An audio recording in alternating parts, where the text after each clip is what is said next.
Position certificate नहीं होगा from today new rule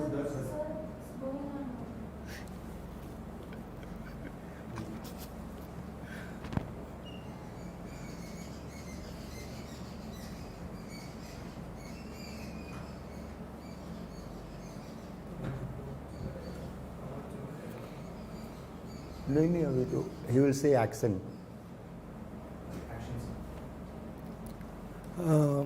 Namaskar.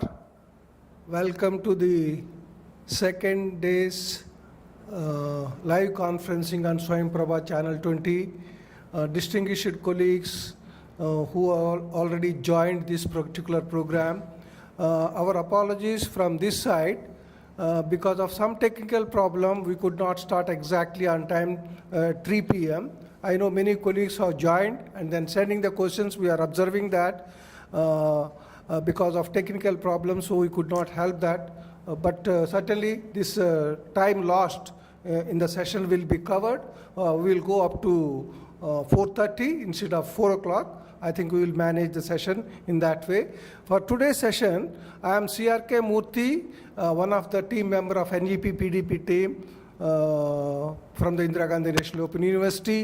And for today's session, we have a resource person, my colleague, Professor Sudeep Jha, who is a senior faculty member at IGNO, and is a professor of physics in the School of Sciences at Indira Gandhi National Open University.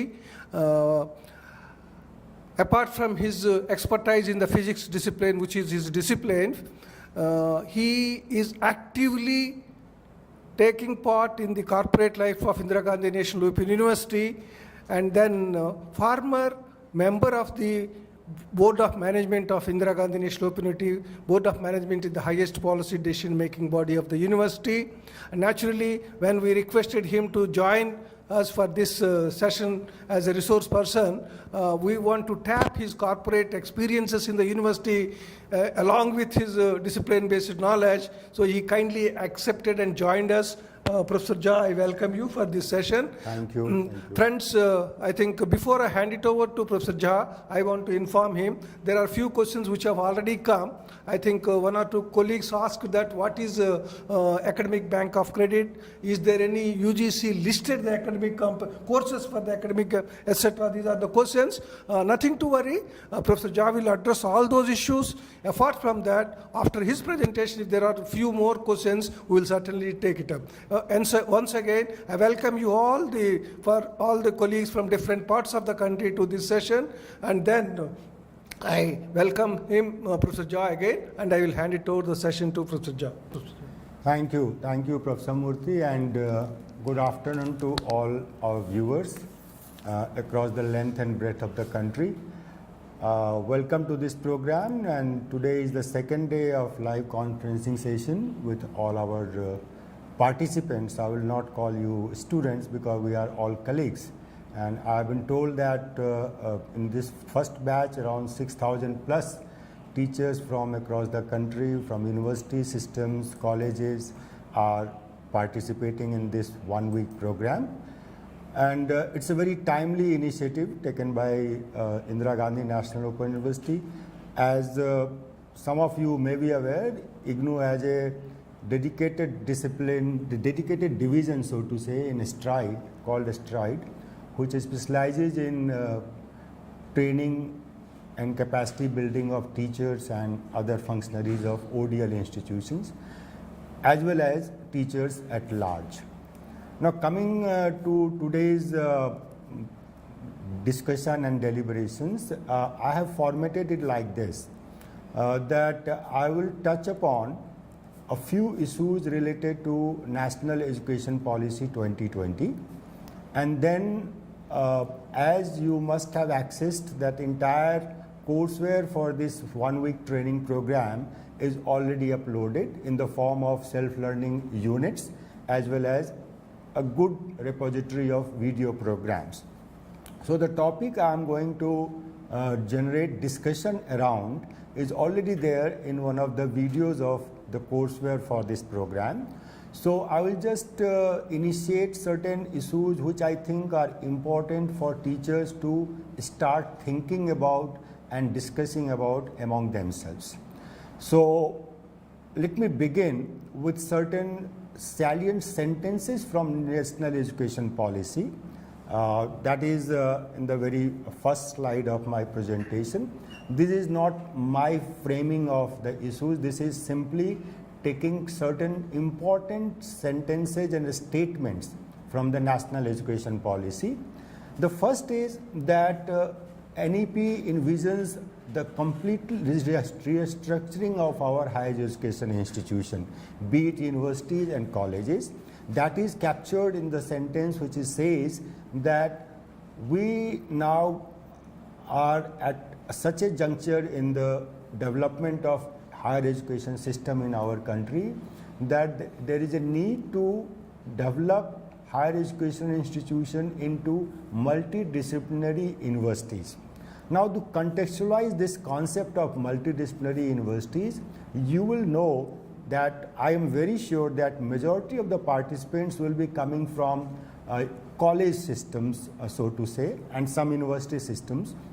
The colleges are more or less in our country unitary in the sense that someone is teaching science, some colleges are teaching commerce, some colleges are teaching arts, and likewise in other professional areas.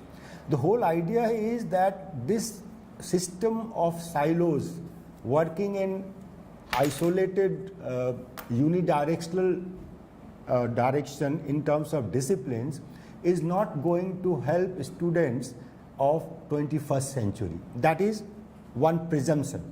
Now that presumption can be debated. That's a different debate.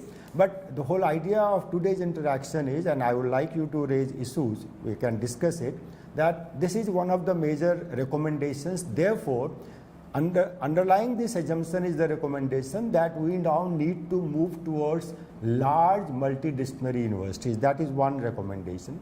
Second is that how to go about it, how you are going to convert HEIs into large multidisciplinary universities.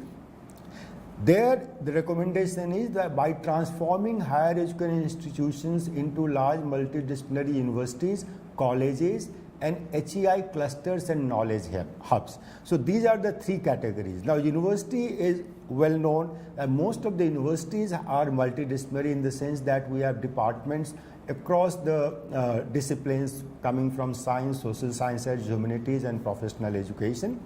Colleges, not so much. Most of the colleges are single discipline. Here, I am talking of discipline in the sense of area. Some universities and some colleges and some teachers have notions that discipline is synonym of subject. But let us broaden it and then talk about arts, science, and commerce. So colleges fall into that category. There are very less number of colleges where all the three streams are existing together in terms of student and faculty. And in that case, this is completely missing, which is talking of HEI clusters and knowledge hubs. I will come to it later.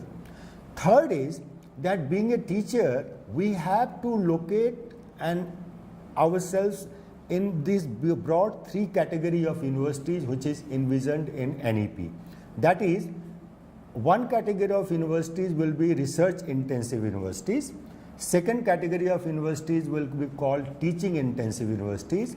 And third category of institutions will be autonomous degree granting colleges. Now, autonomous degree granting colleges will have all the powers and functions which normally universities take up for the colleges, whether they are constituent or affiliating. So these are major policy recommendations regarding restructuring the entire spectrum of higher education system in the country. Then over the period of time, every college developed into either an autonomous degree granting colleges or a constituent college of university.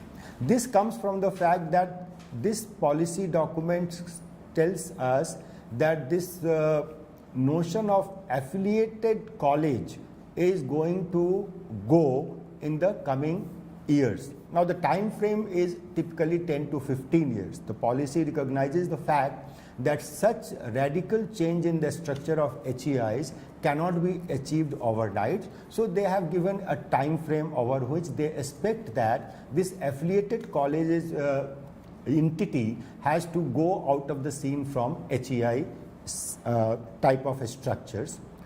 Similarly, they are saying that single stream HEIs will be phased out over time and will move towards becoming vibrant multidisciplinary institutions or parts of vibrant multidisciplinary HEI.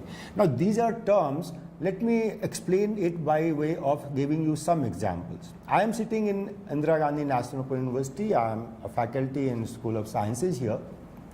Our university is a very good example of what NEP envisages as multidisciplinary HEIs. Just for your information's sake, let me inform you that this university in a single campus houses 21 schools of studies, and most of the schools are accommodating large number of disciplines. So if you want to meet a teacher of a discipline out of around 40 plus disciplines in a single campus, that campus is IGNOU. In terms of conventional system, I give you an example, then offhand JNU comes to my mind, most of the central universities come to my mind, and Delhi University comes to my mind. But there is a difference. All these university departments are catered to run for master's program and research degree programs. And the focus of NEI is to make a radical change in the curriculum and the style of teaching and the content being offered to students at the undergraduate level. So that way, IGNOU is again very uniquely placed, because most of the central universities do not run undergraduate programs. They are essentially engaged in master's and research degree programs. And lastly, as I said, that this whole notion of affiliated colleges is going to go. So now these pieces of information are taken straightway from this 63-page very precise and concise document called National Education Policy. I am very sure as one of the additional resources in this 6 days program of NEP-CPD, you must have access to National Education Policy, and please find time to go through them so that you get an idea and start thinking that where you are located, where your institution is located in the whole scheme of things which is to come in future as envisaged in NEP. Now, this is the context in which I am going to now talk on these 3 broad issues. I think it has frozen. It's not moving. PPT. Can you go to the next PPT, please?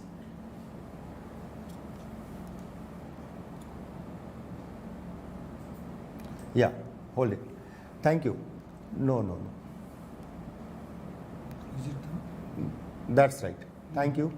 So today I am going to touch upon these 3 aspects, and it is already covered in the video as told you earlier. One is that multidisciplinary higher education. Second, I will touch upon the credit framework, the concept of credit. And third, I will talk about academic banks of credit. Now, the next thing is, what is multidisciplinary higher education? Now, if you zero in and consider about your undergraduate students and curriculum, then you can ask these 3 questions. What is it? Why do we need it? And how to go about it? Now, what is it is very lucidly explained in the NEP document, as well as there are many documents which has come from UGC as draft document, that what will be the structure of this multidisciplinary higher education, particularly tailored to our undergraduate programs. It says that, simply put, it essentially says that whether a student is pursuing arts, science or commerce, or for that matter, engineering, medical sciences, teacher education, all kinds of professional degrees at undergraduate level. Presently, the structure is to give them deeper knowledge of one area of study and that is considered not very good, because the graduates coming out of this system of education are not enabled or not competent to solve the real life problems of 21st century, because this kind of education system has a strong limitation that you cannot think beyond your area of study. That is one limitation they want to overcome by introducing multidisciplinary higher education. Secondly, what they say that apart from giving subject and discipline based knowledge, there is a requirement that the graduates of our higher education institution have certain life skills, certain value based courses, certain immersive experience of the world of work where they are likely to go after they graduate. So those components have to be made part and parcel of the curriculum of undergraduate programs, which is presently missing at most of the colleges and universities. That is the second objective. And third is that don't ask a student at a little premature age of passing out +2 to take a very important decision of his or her life. That is, whether I want to pursue sciences, any professional degree course, whether it is engineering, medical, law, management and whatnot, or I want to explore a bit before I take a final call. So that the thinking is that it is presently, it's too early. We are asking people to take a call about what they want to have education in the area. So that flexibility has to be ingrained in the undergraduate program. I will come to that a little later to explain you how that has been proposed to be inbuilt. The second is that why do we need it? I have touched upon some of the issues why we need this kind of multidisciplinary education. Here, if you go through the NEP document, they have listed certain limitations of existing HEI curriculum or HEI system. That is, first and foremost, is a severely fragmented higher education ecosystem. As I told you, that we essentially have science colleges, arts colleges, commerce colleges, that they want to do away with and move towards multidisciplinary university and colleges. Even colleges are supposed to go multidisciplinary. So that is a huge, ambitious, recommendation, in the sense that for the university system, it is just a matter of starting undergraduate program. But the college system to becoming multidisciplinary is a huge challenge, and therefore the timeline has been given accordingly, 10 to 15 years, where colleges has to move into that direction. Second is that rigid separation of disciplines, which with early specialization and streaming of a student into narrow area of study. I just discussed that we ask students little early in their career to make a choice for their life. So that has to be done away with. Give them some breathing space when they are doing graduation, interacting with peers in a different, relatively free environment. College and university environments are little free compared to any school, whether it is government school or public school. So people come to face with the life situations and peer interaction more intimately with people from diverse backgrounds. So give them some time to take a call that what they ultimately want to specialize and go in. Third is less emphasis on development of cognitive skills and learning outcomes. This is a new addition. It is a buzzword. As you may be aware, even UGC has come out with this learning outcome based curriculum modifications. Most of the university and colleges have undertaken this, and they have revisited their curriculum to explicitly mention that what are the learning outcomes, how are the expected learning outcomes out of the course the student is going to pursue.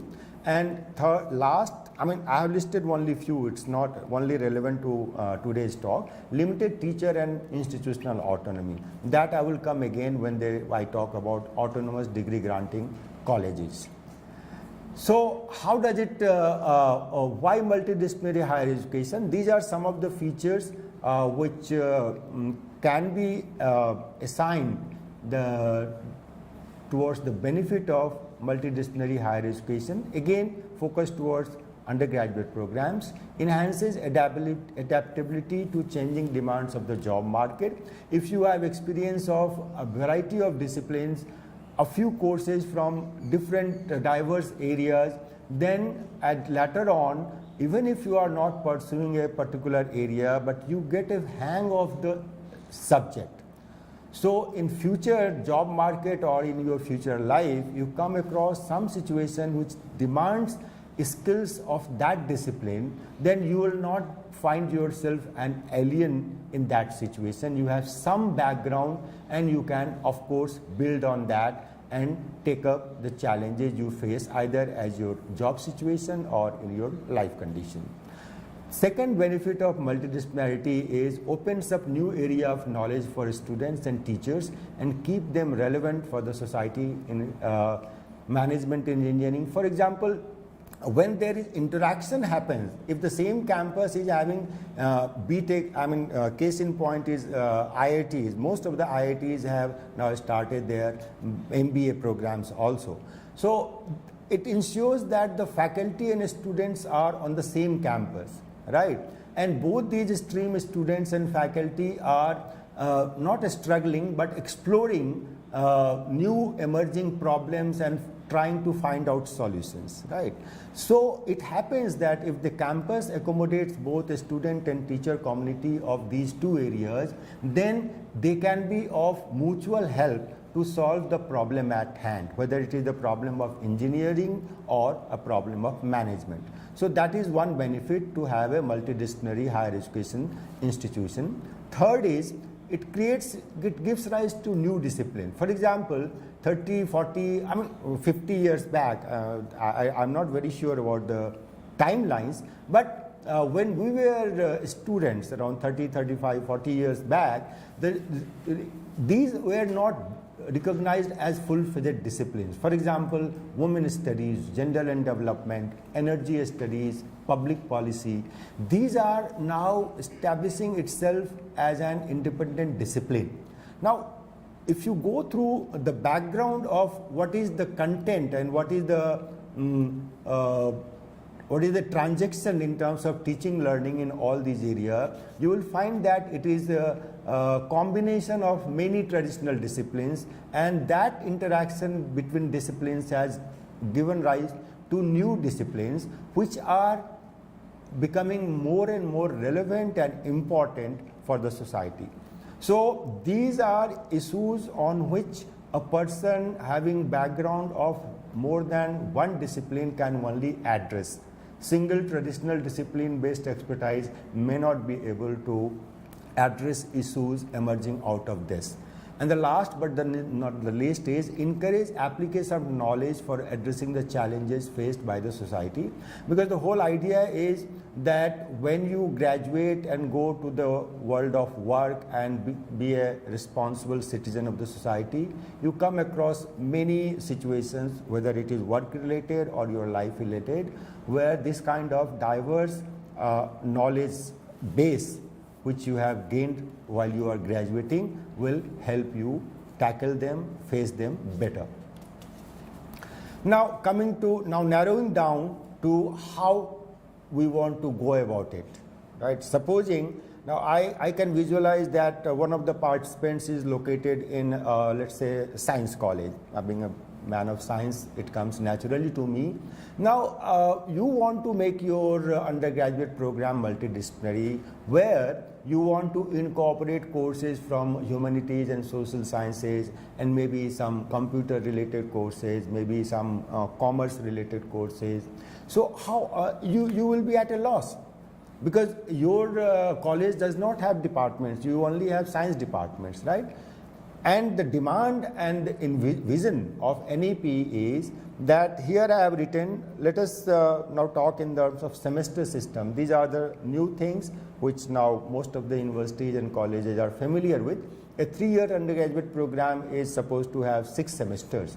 So multidisciplinary undergraduate program, in the first 3 semesters, a student is without any specification for whether he wants to go for BSc or BA or BCom, in the first 3 semesters, all students of undergraduate program will have to necessarily take courses including the discipline courses of their interest, all major areas of learning such as natural sciences, social sciences, humanities, mathematical and computational thinking and analysis, creative expressions, vocational education, etc. So, in the first 3 semesters, you are exposed to all streams of knowledge which is there available for undergraduates. Now, once you are done with first 3 semesters, you develop liking, some interest and aptitude to pursue a particular area of study, and then you take a call and pick up more courses in that area, whether it is science or within science also you can go for specialization in physics, chemistry, mathematics. Same holds true for arts. So you got almost 1.5 years to take a decision that what is the area which interests you more to pursue your graduation, because ultimately your degree will be decided by the type of courses you pick up in the remaining 3 semesters, that is semester 4, 5 and 6. So therefore the first issue is addressed. And second issue is also addressed. Even if you, suppose you are pursuing finally in 4th, 5th semester you are pursuing history honors or sociology honors, but your compulsory attendance in the courses of natural sciences, humanities, mathematical and computational thinking and analysis, creative expressions will be a huge advantage to you when you enter your actual life or world of work. So that basic foundation is there, and in latter at some point in time you decide to switch, then you will not be switching to a new area without any clue that what does it entail. So you will be in a better position to take an informed decision. Insofar semester 7 and 8 are concerned, these are the part of the envisaged 4-year undergraduate program. NEP says that ultimately the preferred undergraduate will be 4 years with the possibility of exiting after 3 years with undergraduate certificate. 4th year is more or less tailored for those students who want to pursue higher education, which ultimately leads to research and all that. One more point before I go to the next topic is that, see, this NEP, although it does not say anywhere in so many words, but what it is saying is that, look, let undergraduate program be a terminal degree for majority of students who just want to be an informed and educated graduate and enter the life. NEP in so many words, again not very explicitly but very emphatically says the way they have envisioned their higher studies leading to research. They say that let only those come for research, higher studies, that is masters and research degree program, who are truly interested, who have a true aptitude. And if the numbers are low and the quality of intake in higher education is good, then government is ready to fund them. As on date, although we will not accept it, as on date, it's a natural thing that after graduation people look for admission to master's degree program, irrespective of the fact that whether they are really interested in going for higher studies, which can lead to a specialized research area or teaching profession and things like that, where you become a lifelong learner in a relatively narrow area, whether it is a discipline or a multidisciplinary new emerging area.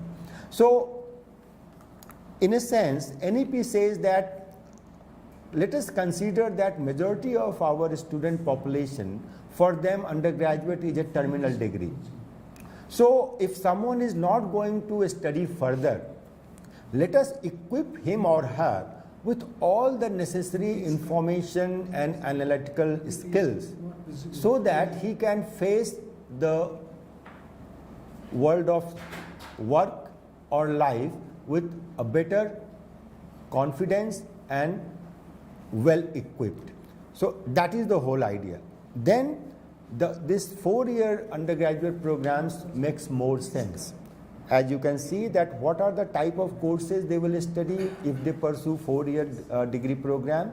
If they decide to do 4th year also, instead of taking an exit after 3 years with undergraduate certificate, it says that it will have advanced disciplinary, interdisciplinary courses, research methodology courses and research project. So essentially they are saying that let only those pursue this who are really interested to know the subject more and interested in research and teaching career. So that is the whole idea, and the majority of them will exit. So even if they exit, they don't miss out on anything except for the fact that no advanced knowledge in a very narrow discipline based area will be available to them. And NEP says that as such there is no need to give so much of dense discipline based content at a very dense manner in a large volume for a graduate, because you never know what will be his ultimately requirement when he enters the job market or enters the actual life. Now, that is about multidisciplinary. I will spend 5 minutes on this credit framework. Although NEP does not mention this credit concept as such, but as you know, we in IGNOU are familiar with this, and with CBCS coming into place in 2016 or 14 or so, large number of universities, not all, they are also now familiar. CBCS is the first conceptual structure which has come to university system where university degrees has also been creditized. Now, in a loosely saying, in terms of content, because I am not sure that participants are all from ODL institution. For ODL institutions, IGNOU was the pioneer in defining what one credit means. But now the agreed upon definition of credit in terms of the content load is that 15 hours of classroom teaching. Suppose a course is taught in 15 hours, 1 hour lecture each, right? Over a semester, then it is the content says that the student has earned 1 credit if he or she passes the examination. Now coming to this, what is the credit weightage of a particular undergraduate program? On that also UGC has come out with a draft framework which says that undergraduate program will be of roughly 18 to 20 credits per semester, which work out to be around 120 credits for undergraduate program of 3 years, and similarly if you multiply it accordingly, it will be 160 credits for 4-year undergraduate program. So typically coming to the semester system, it will be from anything from 18 to 20 credit worth of courses per semester for an undergraduate program. That will be the overall content load of an undergraduate program. Now, to incorporate, as I told you that in the first 3 semesters, students are supposed to take courses from variety of areas, natural sciences, humanities, social sciences. These are the type of courses which NEP envisages, and this has been taken from a document which is a draft document circulated by UGC in order to implement this multidisciplinary higher education as envisaged in NEP. UGC has come out with broadly these 4-5 types of courses which must find place in any undergraduate program to be offered by universities and colleges. Discipline specific courses will consume almost 50% of the credit. So in a 120 credit program, discipline specific courses will be roughly of 60 credits. Then vocational and skill courses are also going to be a compulsory component of undergraduate program. Some part of this has been already incorporated in the structure of UGC under CBCS. They have made skill courses compulsory for irrespective of the stream, whether science, arts or commerce. And third is, that is a new feature which has come from NEP. These abbreviation stands for life skill courses, environmental studies, value-based courses, and global citizenship education. Now these are new terms, and I will not devote much time on this to explain what does it mean.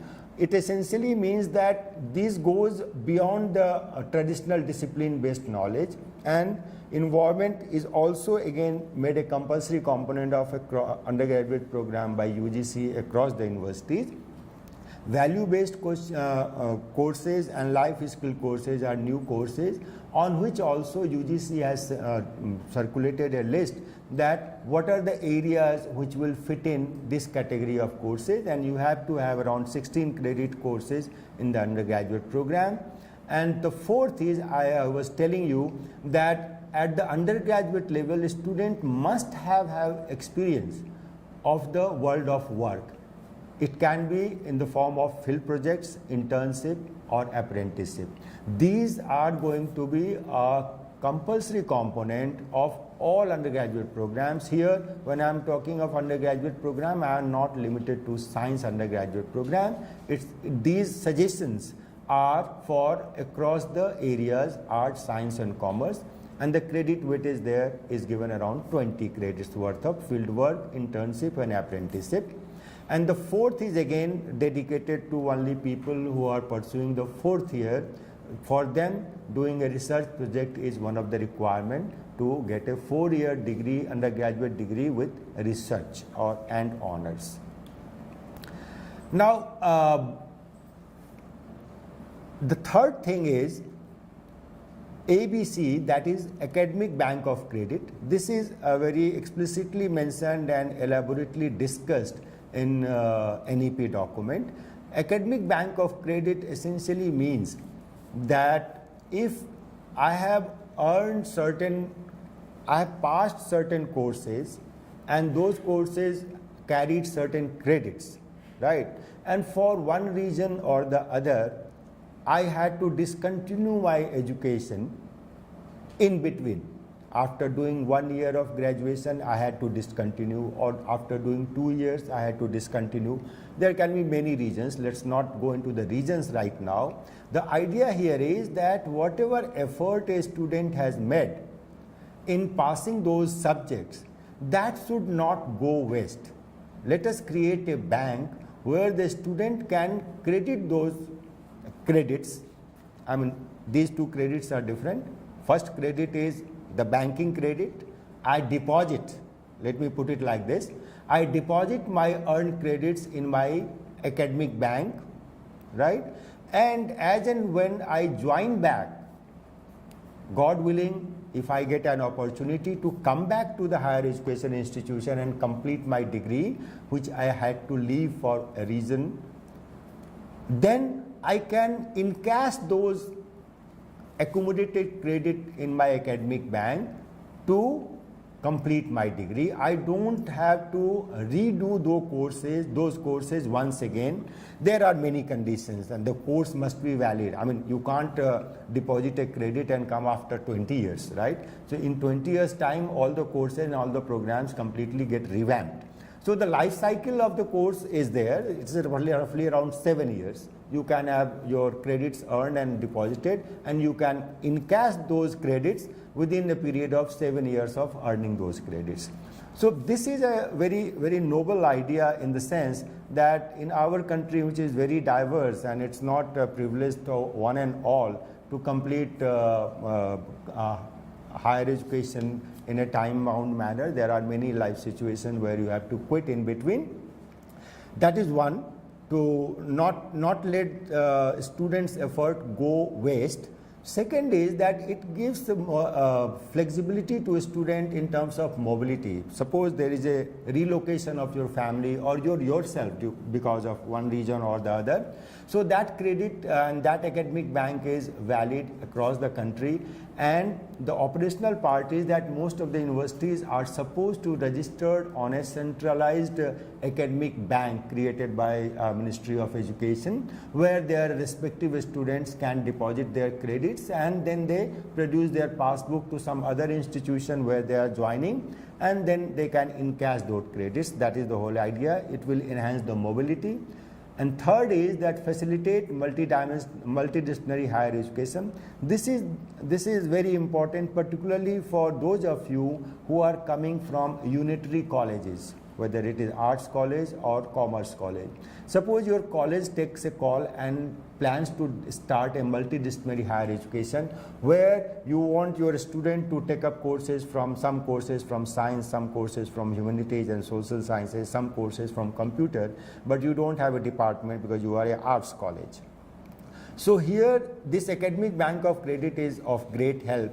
Now a large number of organizations are coming out with courses where students can enroll online and they can get certification that they have completed a course which is worth this much of credit.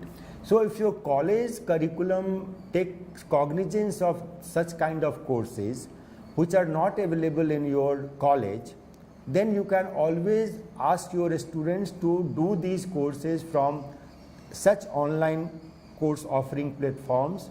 Case in point is Swayam is one such platform run by Government of India. It is a repository of large number of courses. Anybody can join and pass the examination and get the certification.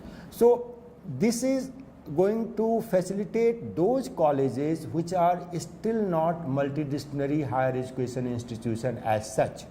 So in the intervening period, till your college evolves into a kind of multidisciplinary higher education institution, be it university or a autonomous degree granting college, your students should not be deprived from gaining these multidisciplinary undergraduate or postgraduate education. Academic Bank of Credit is going to facilitate that also.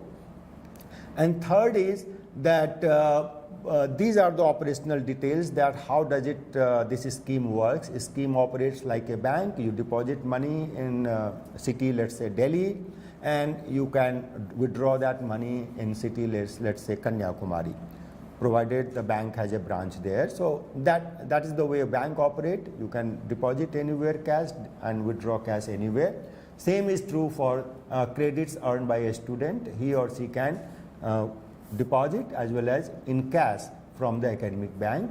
And for that, as I told you, all HEIs are supposed to register in this ABC scheme of Government of India, and your college, your institution has to identify which are the courses which are not available in your college but you are willing to make them part of your curriculum, undergraduate multidisciplinary higher education curriculum. Then you have to find out those courses and recognize them and make your students aware that they can do these courses from these platforms till your college or university itself develops into multidisciplinary higher education institution having all these disciplines in-house. I think I will stop as of now, Professor Murthy, and let's take some questions. Thank you very much, Professor Jha. I think in a short span of time you have covered the concept of multidisciplinary system or a multidisciplinary approach and academic bank of credit. There are quite a few questions. I think you have already touched upon quite a few of things because they started sending the questions before the session started. Yeah, like fine. What is multidisciplinary, what is academic bank of credit? I think that we have already addressed it. Mainly, I think if I club the few questions together because of the time factor as well, is there any programs listed by the UGC under the multidisciplinary? These are the programs, these are the courses of like that. No, as such, UGC, as I showed in one of the slides, UGC has only said, also in a draft document. I have to be very careful because see, as far as operationalizing NEP-2020 is concerned, let me make a very clear-cut statement. As far as I know, it is work in progress, right? UGC is repeatedly requesting by giving complete autonomy to HEIs to go through the document and come out with their own vision and mission document and plan, right? But in the intervening period, UGC is giving some kind of your guidelines in the draft format. And that, let me go to this slide, right? So this comes from such a draft document. What they have done, that see, discipline-specific courses, what they are saying that you visualize a undergraduate program in terms of credits, and as I have told you, it will be 18 to 20 credits per semester. So out of the entire syllabus in the existing lingua franca of higher education, let me drop this credit notion because I am familiar, you may not be. So 50% of the courses are to come from, if let's say I am giving an example of science. So discipline specific courses in a BSc program can consume only up to 50%. So that is a stipulation. You have to create a space if you want to give a student exposure to other disciplines. So they have said that up to 50% is enough from the discipline, physics, chemistry, mathematics, botany, geology, and reserve 50% for other things, right? So what are those other things? Those other things UGC has specified, and they have gone a more further. As you said that what are multidisciplinary courses, that they have not said. Multidisciplinary is a self-explanatory term. The program is to be multidisciplinary. A course need not be. Your undergraduate program is supposed to be multidisciplinary. So discipline in the traditional terms, we understand by traditional disciplines of physics, history, sociology, botany, like. Other areas, exposure to other areas, that is vocational and skill courses. Every discipline can have some skill course. Vocational education, this is an effort and very serious and sincere effort on that to, destigmatize vocational education. Till now, vocational education is not considered, it's considered, a poor cousin of higher education system. And NEP says that it is not a fair thing to do. Someone doing vocational education, you don't give them that kind of, respect and recognition as you give to a typical undergraduates, right? So this is an attempt also towards making vocational education, bringing it into the mainstream of higher education. So you create some space for that, and where you can give vocational and skill courses. So they have listed it separately, but here they have just given a broad category. Similarly, they have listed life skill courses. UGC website gives a list of life skill courses. Insofar as environmental studies is concerned, UGC has already developed a full-fledged course. There is a full course available on UGC, because this environmental studies was made part and parcel of undergraduate program around 10-15 years back. So those things are available, but not in the sense that they are just giving you suggestions, and then teachers are left autonomous to take a call on this. If you agree with the idea, you can further develop it. Similar is the case with field projects, internship.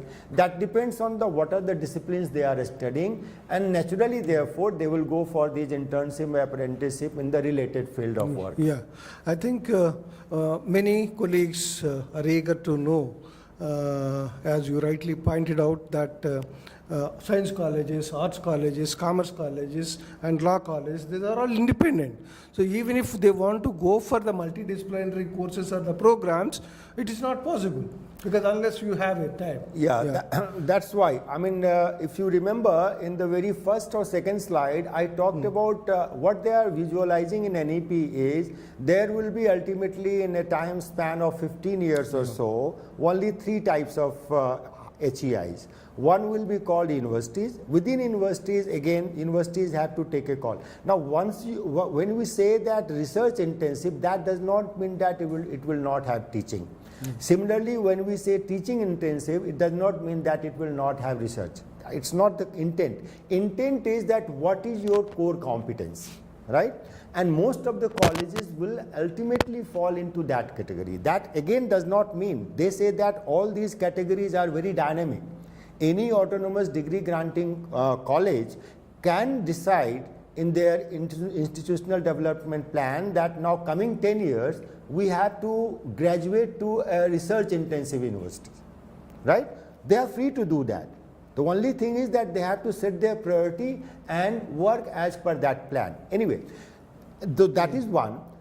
Second is autonomous degree granting colleges, that has to be multidisciplinary. So you will not in a sense get a status of autonomous degree granting college unless you have certain minimum number of disciplines in-house. I mean, that will be one of the conditions. So any science or arts or commerce college will have to work towards that in the coming 10 years.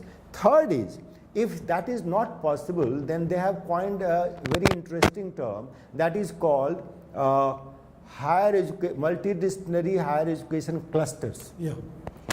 Now, they are saying that every district will have at least a multidisciplinary university or a multidisciplinary autonomous degree granting college or a higher education multidisciplinary hub. Now, I consider one district town, right?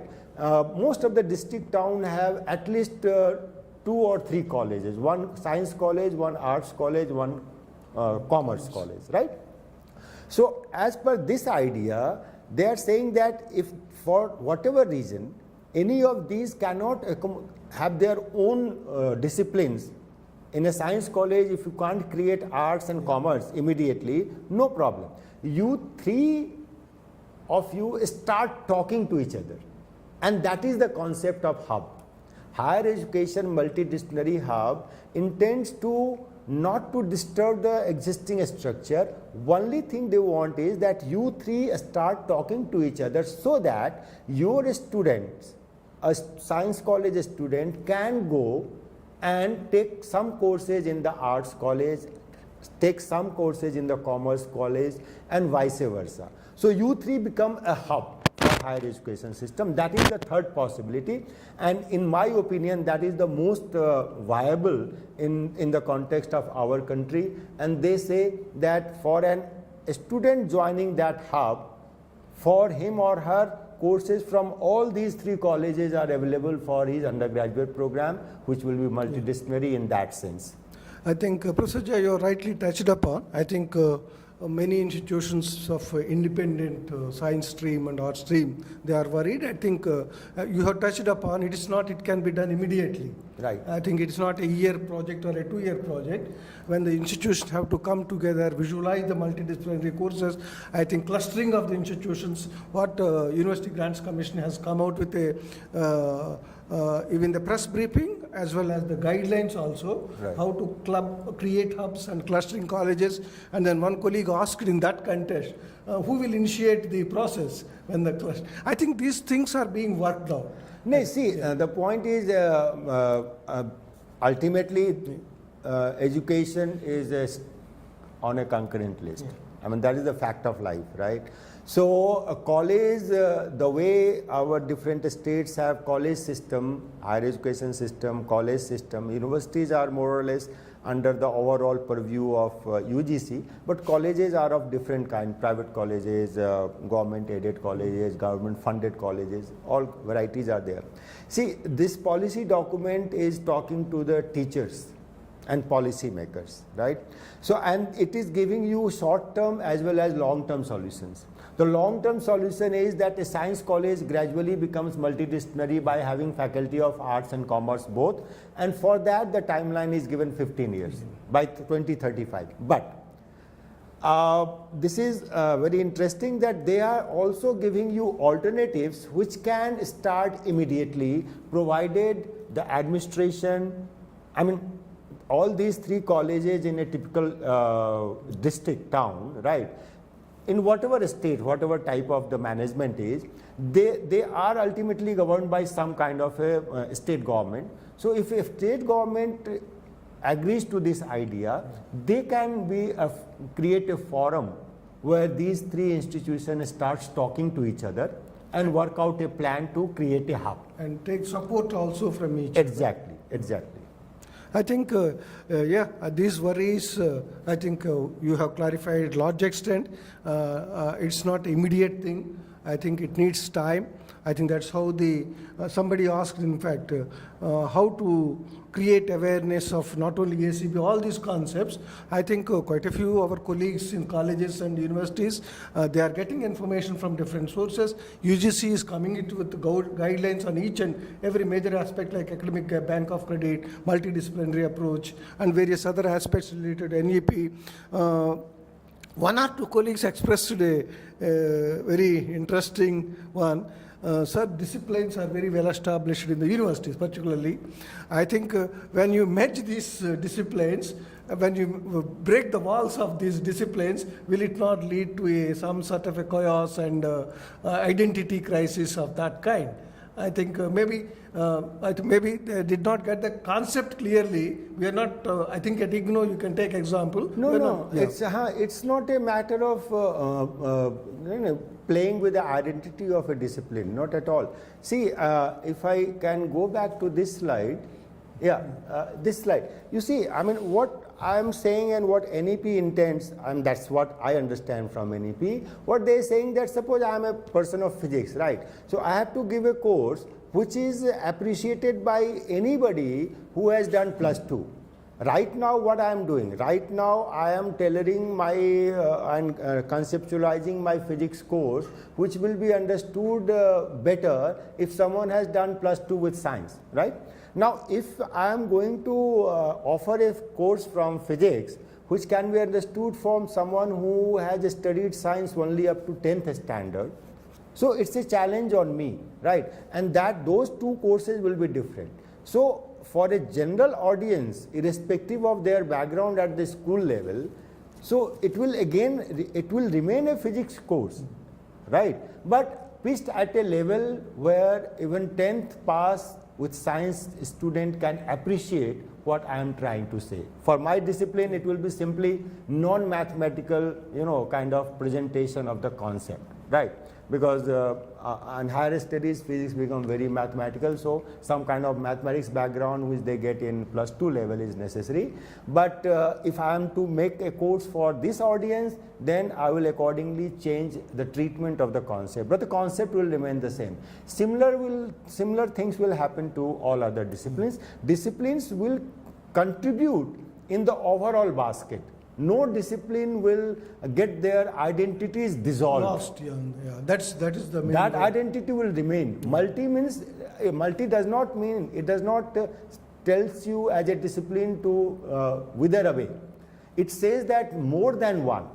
Right now the focus is to give in-depth knowledge of a very narrow area of studies, whether it is science, arts or college. What they are saying that don't go to that depth in the early stages of undergraduate program, give a horizontal span of their exposure to different streams of knowledge more than going into a vertical or direction. Yeah, I think one more important thing which is coming it is that entry, multiple entry and exit. Yeah. One or two colleagues said that, sir, can IGNO take a first year student who have completed in so and so university, can you can you give the admission to second year? If they are coming after completing second year, can you take in the third year?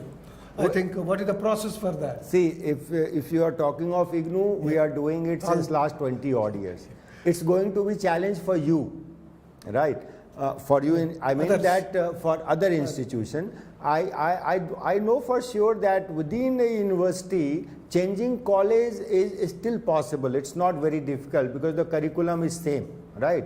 But across the universities, across the states, across the length and breadth of the country, whether this kind of mobility will be possible or not, right?